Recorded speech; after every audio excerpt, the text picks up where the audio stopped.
Hey, it's Vladimira, And I'm Nektarios. and this is Naked by the Future Farm. Join us as we strip entrepreneurship to its vulnerable core. Hello, everyone. Hello, Vladi. How are you? Hi, Nektarios. Hi, Emmalyn. Really lovely having you on Naked. Thanks so much We're for having me. super excited to be talking today to Emmalyn Shaw from Flourish Ventures. What we usually do when we talk to a guest is we try and find out where in the world they are. So where are you right now?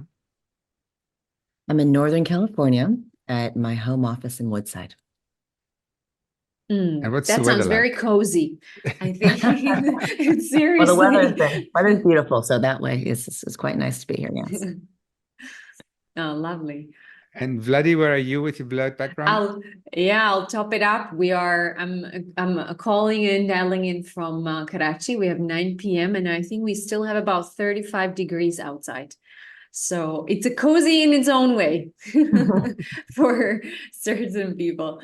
But yeah, no, excited about today. And Nektarios, I see your home background, which is turning into a botanic garden. So I'm Yes. assuming you're in London. I'm sitting in my mini jungle in London. Yes.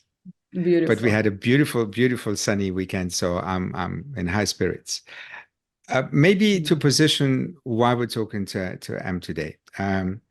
We started the Future Farm more than 4 years ago, and our intention was to really find a way to get people to talk more about mental health and entrepreneurship across the ecosystem. And both Vladi and I, having worked in VC, having worked with VCs, we thought, easy, we're just going to reach out to our friends and get them to share their perspectives and views. And guess what? At the end of 2019, there were very few who even had an awareness about this being a thing.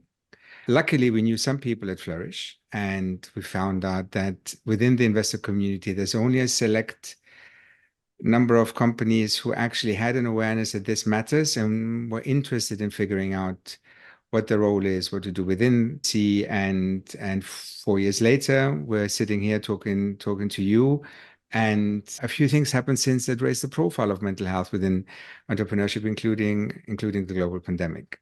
So the goal for today is to make this a little bit of a sort of the bookend to a series of episodes that we recorded that were being supported by Flourish, but very much to get your perspective on the landscape, what has changed, what your individual view is on the subject, and also talk a little bit about your experience in dealing with founders who are going through difficult times.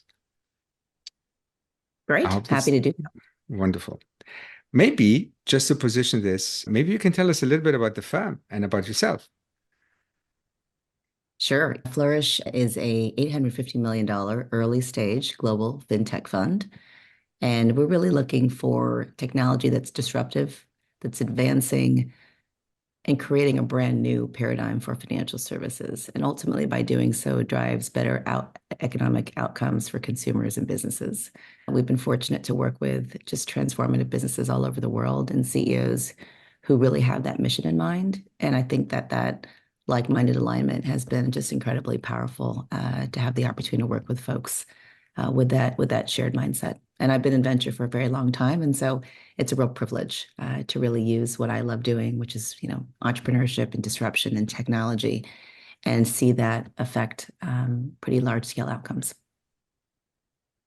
Well, thank you. You And did we know mention that. So go ahead. Yeah. Go ahead, Vladi. No, I was just to connect it. Like we both know that you personally, you've been in the venture space for over 23 years, if I'm right. So proper legacy. Maybe connecting it straight there. Just one experience I want to share was that I remember coming across Flourish Ventures through my entrepreneurial journey, but the connection with mental health was actually from one of the founders here in Pakistan, a woman founder, who was the business was invested by Flourish, and she was participating in one of your retreats, which was led by Jerry Colonna from Reboot, which was someone that we absolutely loved. And actually, that was one of the connecting points between Nektarios and I, because he was a really pioneer in a really sort of changing the paradigm for healthier entrepreneurship for founders. So hearing from her about this amazing experience, she had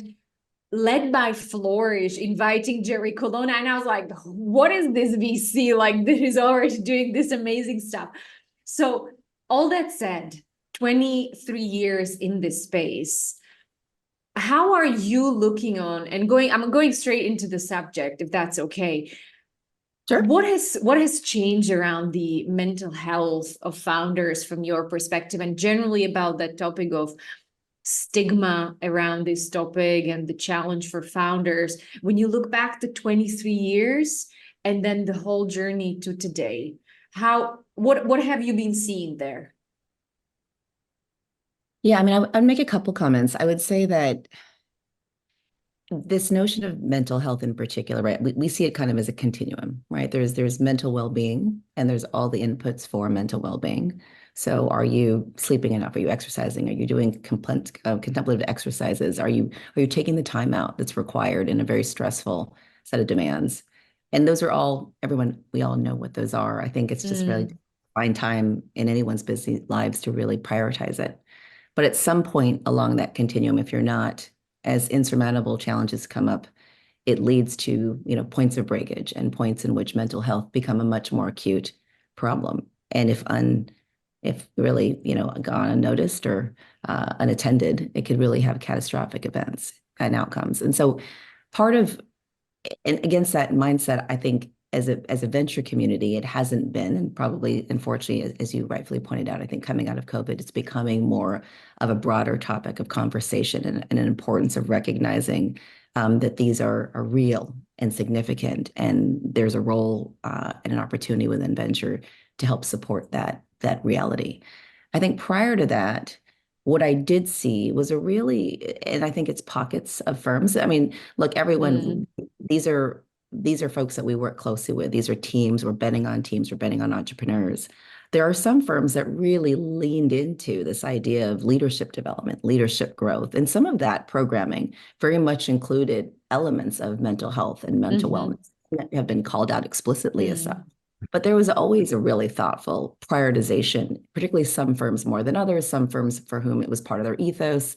When I think back, about 19 years ago, one of my good friends, John Callahan at True Ventures, he came out of, as did I, out of the YPO world, right? So we came in working very deeply with CEOs and entrepreneurs and very deeply with what it meant to be part of a network and to support each other and the importance of thinking about the continuum of us as individuals, right? We wear our work hats when we're at work, and we wear our personal hats when we're not at work. But the reality is we're the same person. And all the stresses and all realities of what we're dealing with are very personal, and they impact us in pretty profound ways. And if we're not able to think about working through those, it's really a disservice to us as human beings to be able to contribute in both of those domains, which are, and they're inextricably tied, right, and linked. And so what I have seen is a lot of the firms really developing and investing in how can we double down on that part of our CEO support, and what kind of program we can do around that. There haven't been as much, it hasn't been as explicit. I think there's a real opportunity, fast forward to today, around what can we do to intervene? What are opportunities? What types of programs can we put in place to both recognize that continuum, to recognize the role that we can play, and provide ecosystems, similar CEO ecosystems, and conversations around the challenges they're facing so that they can surface and support each other through what feels to be often a pretty lonely experience. I mean, that's single comment you'll hear from every CEO, certainly in the experience I've had in YPO, but also within our own portfolios. It feels lonely. It's lonely at top. You've got investors, you've got your board, you've got the folks who are relying on you, but sometimes the journey feels quite lonely. And so having a sense of community alone is pretty powerful, right? Just to make you have a sense of folks to bounce ideas off of, to recognize that you're not alone and these problems are not as unique, and there is a way out, right? There is a way to work through them with the right level of support. So anyway, very long way of saying I do believe that we're in an incredible position and an opportunity now that some of these have been discussed more openly. And I think you're right, there has been a stigma around mental health. I think there's cultural stigmas around mental health as it relates to therapy and the like. And in fairness, venture folks, we're not therapists, we're not trained therapists. That's not our role. And I don't expect that to ever be our role. But what we can do is recognize that that's a reality that these entrepreneurs are uniquely facing. And how can we think about identifying when some of these potential challenges, stressors are coming to the head, and what role can we play to kind of help support them in that, and what type of resources are out there to really continue to help support these entrepreneurs. And that to me is just incredibly profound and important. And it really honestly begins with seeing someone as a person, as a partner, Yeah. collaborator. Just nailed it there. Right. Yeah, Nektarios will build on it, I'm sure. This is my favorite subject. They're all people. No, but you've thrown a lot of concepts and terms in your introduction that require a little bit of attention, because for you, coming from your standpoint of the organization you represent, it sounds like an obvious thing to do, but this is exactly the thing that we've seen with other investment firms not necessarily happening the same way. So you talk about thinking about potential interventions, potential support mechanisms, creating community, creating environments that nurture and help. And this is not always the attitude of the fund, because sometimes we've heard verbatim, people say, well, I actually don't care if somebody's going through mental health struggles. So there is something in there that is quite unique in the sense of you haven't started earlier, but you're also representing a bit of a movement of more and more people acknowledging that. And the curiosity in all of this is, for me, it's very much like any startup you look at the culture within the team and the individuals driving this. There must be something about Flourish where the partners sit around the table and talk about these things more than other organizations. Maybe you can give us an insight into how you deal this within the partner group at your firm. Yeah, I like anything, it starts from within. And I think it's an important, as I mentioned earlier, we are a venture capital firm. We're looking for commercial returns and looking at financial services as our kind of area of focus. And we want to drive financial outcomes that advance financial health and drive economic resilience. We believe those two are not mutually exclusive, but actually mutually reinforcing. And it's really important for us to see better financial services and systems to support that for the global economy. In the same vein, we believe that same kind of mindset around how they are reinforcing. We believe that about our entrepreneurs, and we believe that about our own colleagues, which is, healthier CEOs drive successful companies, right? The healthier you are, the stronger mental foundation you feel, the more and psychological safety you feel within your organization, among investor to CEOs, the more powerful and successful those businesses and those colleagues can be. And so it does start from within, and it is a very important part of our ethos. And I think as a result, in starting with the three co-founders, myself and my two colleagues, and then, subsequently growing the team over the last 7 years or so, it's been a real privilege. And I think part of that ethos is very much starts from the very beginning. So when we first started Flourish, our CEO retreats, as you mentioned earlier, there's all different flavors of CEO retreats. And again, none are better or worse. They're just different. And part of our ethos was CEOs need support. They need support about leaders. They need to have the requisite resources and opportunity as an ecosystem to learn from each other. And so that was really the focus of our retreats. We bring in leadership facilitators. We do this both in the US as well as our emerging markets portfolio. We work with them on we offer CEO circles where they can actually interact globally using a shared platform to, again, have facilitation, raise really difficult issues, all confidential. So really with an opportunity, again, for support. No stupid question, right? Really feeling like you're not alone. How do you learn from across different sets of experiences? How to promote psychological safety? And I do believe that these foundational pieces are what have driven and created a lot of success in terms of watching our portfolio companies thrive, developing a strong ecosystem of trust, and watching professional and commercial success as well. And I think those are really deeply tied, and they're very much an important part of our ethos. You mentioned one thing, which is that it starts from within, which I think we both with Nektarios agree sort of very deeply and believe to that. I think there is a beautiful bridge to the self-awareness that I think one can sort of grasp from just listening to you. And I think that's sort of, I guess, one of the reasons why Flourish is doing what you guys are doing and pioneering this movement.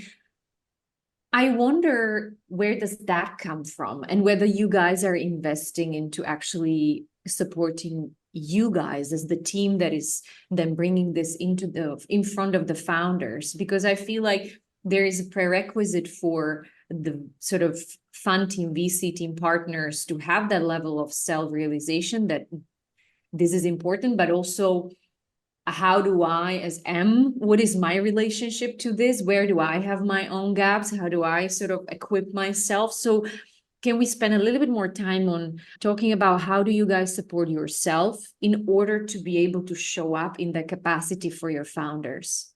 Absolutely. Look, I mean, as I mentioned before, this recognition of us as being kind of humans along the continuum, and there's no such thing as at least our challenges into one area vis-a-vis another. And I think part of what we really pushed as it relates to our own leadership development, our own global team development, is around a number of these issues. We've invested in Enneagrams, we've invested in Myers-Briggs, we've invested in thinking through how to deal with challenges, challenging confrontations, difficult conversations, feedback, the like, all the things that are really part and parcel to developing our own leadership capabilities, our own relational capabilities, developing our EQ, learning how to listen, be empathetic.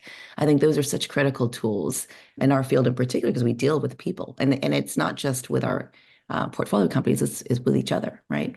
And across global cultural differences, and really trying to understand how to bridge those gaps. And so for us, it's a really important investment. And we've probably sure done disproportionate amount of training than I think any of my colleagues have ever received in the past, because it is that important to us. And then I would say that, individually, we have our own accountability metrics and GNOs around where we want to continue to push ourselves as leaders, where we want to push ourselves as managers. And I think that's also a really important piece internally. And then finally, I would say we do training around how do we think about the dynamic with external parties, and in particular, for those who are actively investing with, as a board, and how do we think about the role that we play, and where can we be catalytic, and how can we be better listeners? And again, it's not too dissimilar in my mind with colleagues of yours, right? You have healthy respect for them. You want to be able to lead them. You want to be able to inspire them. You want to be able to engender trust, psychological safety, but you also want to be able to hold them accountable. And those things can all coexist if you have a very healthy and respectful relationship, and if you see them as collaboration partners, and you believe and you genuinely care about them as individuals. And to me, that's what we try to foster, because we believe that that's that level, that type of relationship that affords for, candor, that affords for when difficult things are happening, which inevitably they do, that they get surfaced, where we become the first call and we can help work through them. And we're going to have to make tough decisions sometimes. And sometimes they're at odds, but it comes from a place of trust and respect, as opposed to power dynamics or some other much more difficult misalignment that then generates all sorts of other tension and difficulties. And we try to avoid that, because we believe that we're partners first. Nick, if you allow me, I have just one more question to build there, because I think it's wonderful, really. I mean, I think if I would be thinking about going into venture space, and this is in no way to promote you guys, I think people will resonate with this. People who are looking for that safe space and want to sort of be around people who are thinking about yourself as about each other as humans, and then comes everything else, right? I think it's really wonderful to hear this. Now I'm thinking about all the other investors and VC that we have met over the years, or even some of the VCs that I come across as a founder and I fundraise from. Often the narrative that we've been able to hear is that this feels like a privilege. And I believe that this is a necessity, but for a lot of them feels what you described, the space that you guys created for yourself, as a luxury and privilege. And so I'm curious, what are you seeing outside of Flourish with the folks that you are meeting for coffee, like your peers, like the other partners from other organizations? Like, what are they going through? Are they having a similar spaces within their own firms, or are there any other barriers within this space? Yeah, no, again, I think our community, having been in it for a long time, I think there is a desire, and there's a recognition. And again, coming out of COVID, there's been even a greater recognition of the need. But I also believe that it starts with having these conversations. And I know, at least among, my cohort, we've been able to talk pretty openly and around how we can continue to support entrepreneurs. I don't believe this mindset and what I'm sharing is anything that's too provocative. I'm certainly a the folks that we tend to co-invest with. And maybe that's why we co-invest with them, because we're looking for like-minded investors for whom we believe that we can govern a board in a very healthy way together. And if we don't believe that's the case, it might be a little bit more difficult to start a partner in some cases. So I think that's a really important element. But I think we're all looking for playbooks. And part of, Flourish and many others we're trying to do is really help establish some successful playbooks so that they can be more broadly adopted. But I don't think that there's an opposing view. I just think more of it's just having more of those conversations and recognizing how we can do this better. What does that look like? How do you operationalize? We're still early too. We've done some amazing things I'm very proud of. I mentioned our retreats. I mentioned the CEO circles. Certainly, kind of as individuals and investors, we measure ourselves on how well we are able to create that confidential relationship, and we measure NPS, we measure our scores. Do people feel comfortable sharing difficult things with us? It's important to us. So you measure what you think is important, right? And so I think the more we can try to establish the playbooks that work, the more we can hopefully work with entrepreneurs and co-investors that are like-minded to help establish those internally as well. But part of it's, I think everyone's really early in trying to figure out what works, how can we do it? But I think there's a very strong receptivity to this, which I find very heartening, and part of why I think we're so excited about being part of the conversation and partnering with you and expanding that network and people to follow suit. I'm listening to you, and it's quite interesting because you talk about this so confidently and comfortably because it's part of your reality. And maybe you actually genuinely don't see the other end of the spectrum, but we see the founders who are exposed to the other end of the spectrum for whom the word partnership is not the first one that comes to the mind, but the power dynamics is the one that they're working towards. So there is something in there that I particularly cherish, which is when you talk about the fact that you haven't figured it out, but you're actually trying things to see what works and what doesn't work. And there is something about something you mentioned earlier, which is the ethos of the organization as well, which matters, because there are definitely firms where the ethos is, it's a portfolio game, and if some of them fail, that's fine, because we'll find the one that will make us super rich. And there is something which I think it's okay to acknowledge, and it's not your role to do this. So that's why it's important for me to actually say, no, these people are still out there. Because if you start talking to the founders, there's not many who do what you describe, which is, if I'm in a difficult situation, the first person to call will be my investor. So you're building the trust and you're creating the space. So a founder in distress actually does think in that way. And I've seen this when I visited your CEO retreats, where you have a relationship of trust, but you're also quite vocal about the boundaries, because there needs to be something. So how do you do that? What happens? And maybe it's easier to describe in a couple of examples where you actually have been exposed to a founder who said, this is happening to me, help. What's going on at your end when this is happening? Yeah, I mean, I think, again, it doesn't happen overnight. These type of relationships are built over time. They're built with a mutual sense of vulnerability. And I think when you have that, you can establish both a personal, but as well as a professional. So I would say my experience has been when the most interesting and probably the most challenging and heart-wrenching calls are, when it's personal, right? So they're calling around being in the hospital, but being in the hospital is really a byproduct of the stress and anxiety that they're feeling. And it's really just their body's responding, their body is keeping score, if you will, to the stress that they've been carrying. And it's in an ideal world, I would have loved to see, and I'm by far imperfect, so I would have loved to see those red flags a little earlier, and I would have loved to help earlier. And part of what I believe as investors is we have a chance to kind of check in, and we do check in, but creative ways of checking in to make sure that we can try to catch it before we get to that point. But in those moments, it's, walking through how are you feeling, and really being a partner through that. I don't believe that. I believe that we need to surround them with resources, and depending on where an entrepreneur is in that journey, what type of resource do they need? In some cases, in this case in particular, it was really around mental health. It was an opportunity to really engage, but not just the therapist, but really there's the beautiful thing I've observed around mental health in particular is convergence around leadership coaches and mental health, and understanding that continuum I described.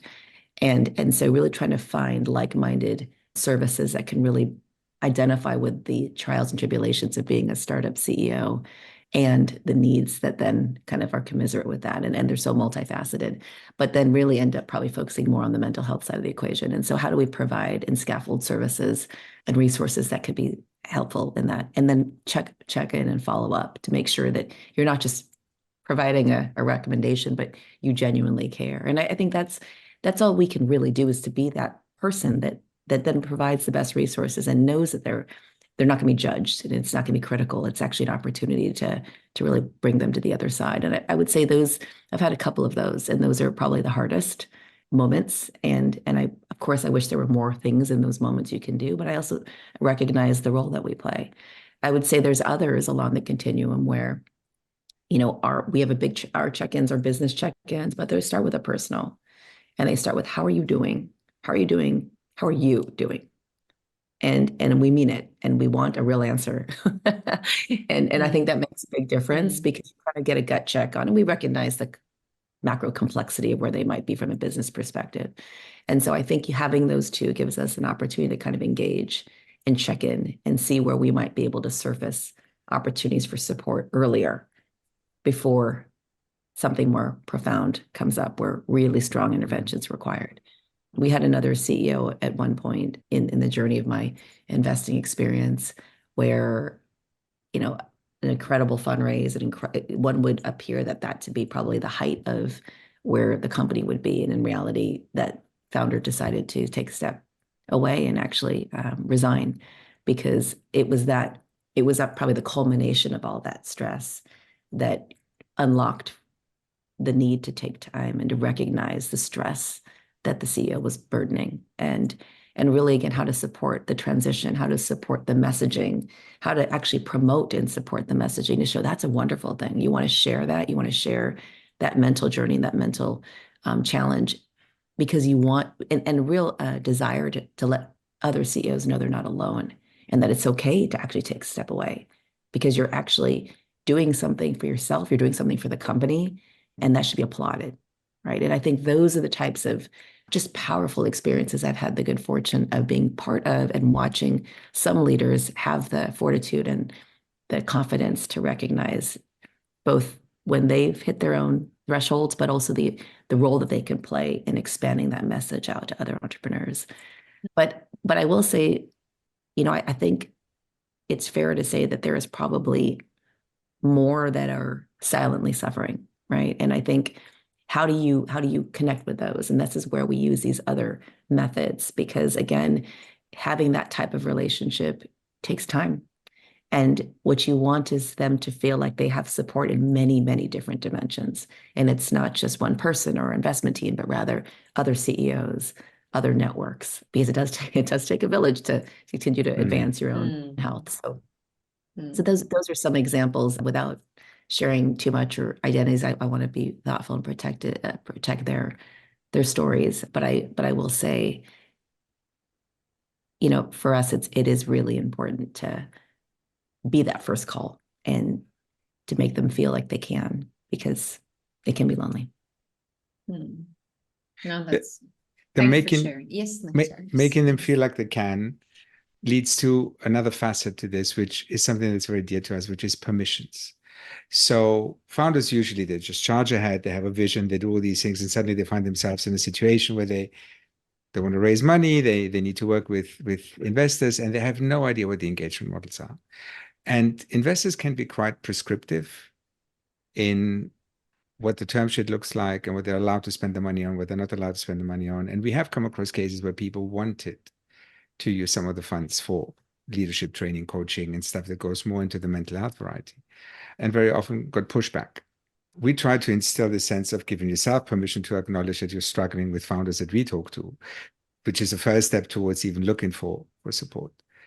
And the interesting that we've seen, and this is very recent, is that the pendulum has swung from not caring about the subject at all to an increased noise around the subject post-pandemic, to the point that we're hearing now from founders that are being faced with a term sheet that makes coaching mandatory, which we think is also not the right thing to do, because it comes down to the permission to do the right thing, but not forcing people to do stuff that they may not be ready for. So somebody who's in the market and who's probably been through multiple waves of noise and trends and box ticking exercises, maybe some thoughts on what can we do to not make this yet another thing that people have on their website because they feel they have to. But how do we get the community to actually care to the same degree that you do? No, it's a great question.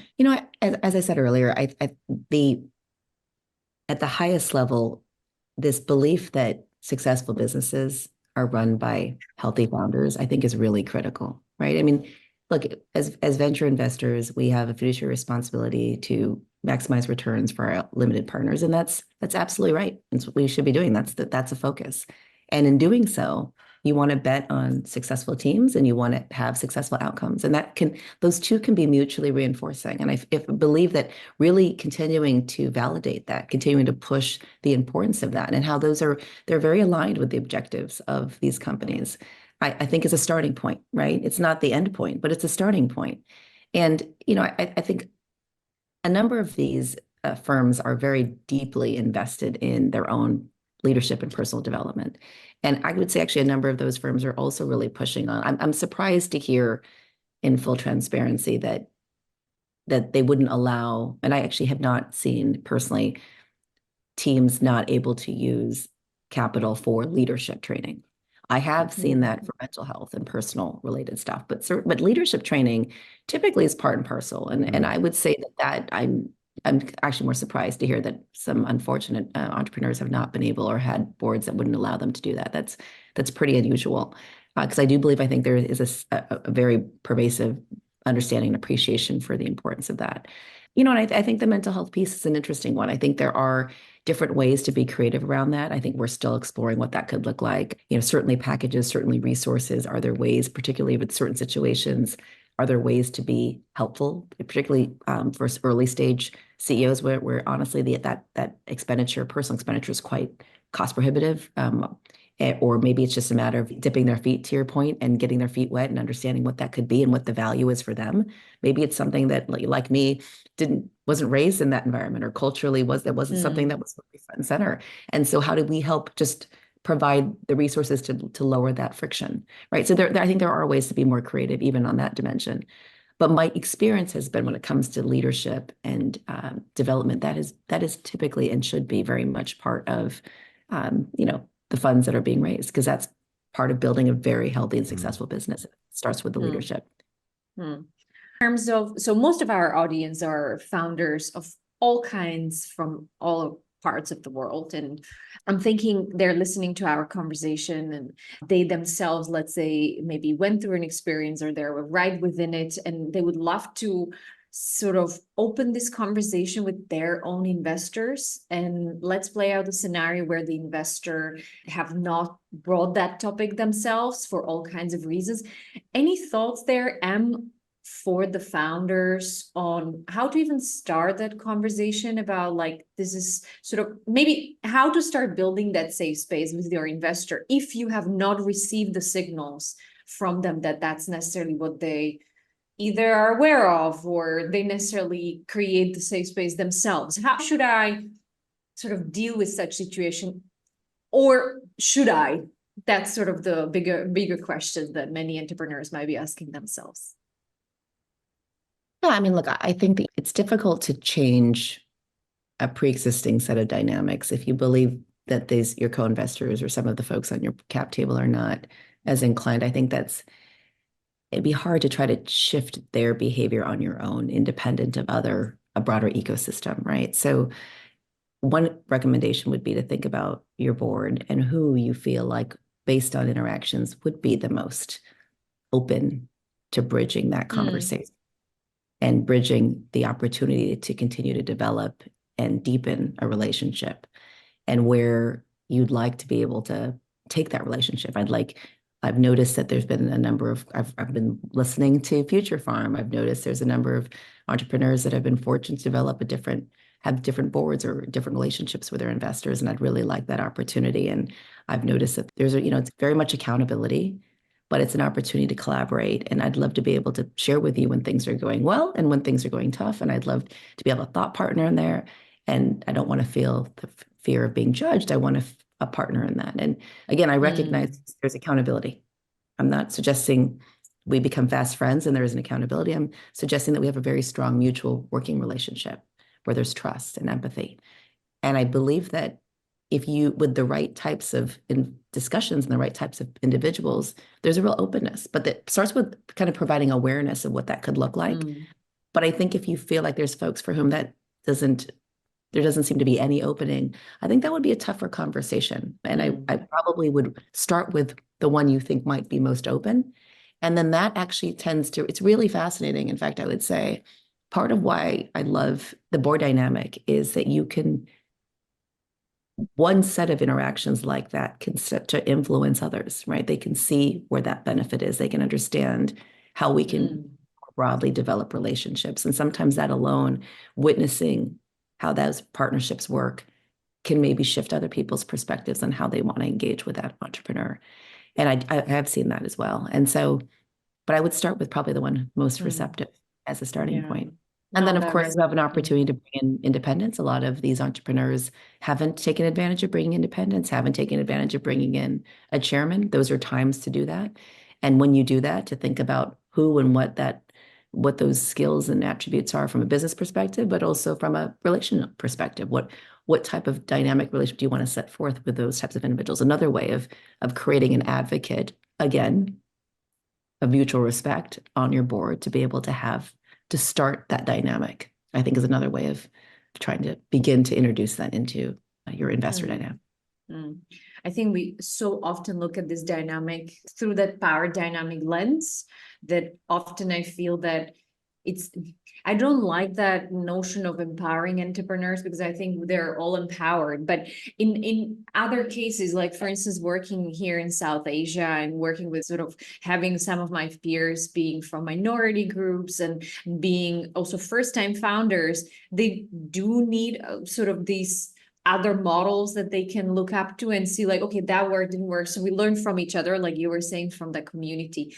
But I wish for so many founders out there that, they will have that luxury of really being bold and courageous to set the tone from the start and the value system and say like, this is my operating system. Can we sort of find a consensus on it? Can we shake a hand on it? Because I think that's what you are saying. And I think that that's sort of super important from day zero.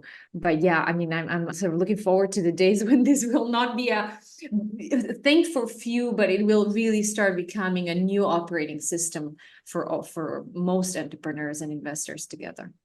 We certainly hope that as well. I think that there's a really incredible opportunity for transformation to happen, and it requires entrepreneurs to come into the ecosystem. It requires recruiting more entrepreneurs, diverse entrepreneurs, more folks willing to take that risk because it is risky, first time and multiple time entrepreneurs, but it is risk. I mean, I know my husband, 3-time startup CEO, I get to live it every day as my partner as well, in addition to myself. So I see that risk and I understand the anxiety that goes with that.